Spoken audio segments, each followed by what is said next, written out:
تلنگانہ میں تعلیمی ادارے کھل گئے، سرکاری اسکولز میں 40% حاضری، گورنر اور وزیر تعلیم نے کئی اسکولز کے کیے معائنے۔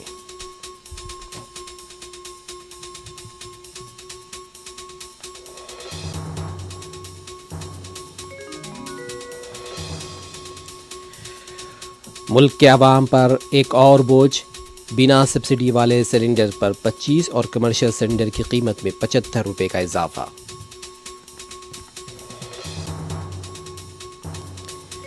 وادی کشمیر کے 60 نوجوانوں کے لاپتہ ہونے کی خبر فرضی، کشمیر پولیس نے کی وضاحت۔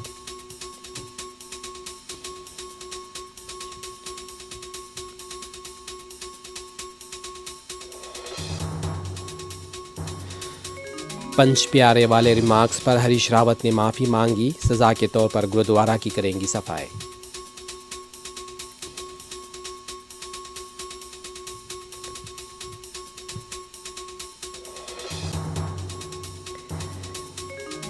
گنیش نمرجن کے معاملے میں حسین ساگر کے تحفظ اور آلودگی کا خیال رکھا جائے، تلنگانہ ہائی کورٹ 6 ستمبر کو سنائے گی قطعی فیصلہ۔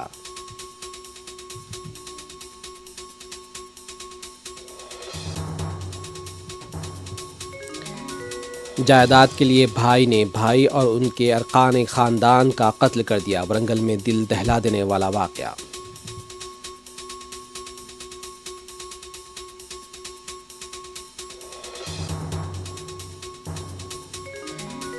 شادی کے نام پر استحصال کا شکار نابالغ لڑکی نے بچے کو جنم دینے کے بعد خودکشی کر لی، نومولود کامریڈی اسپتال میں زیر علاج۔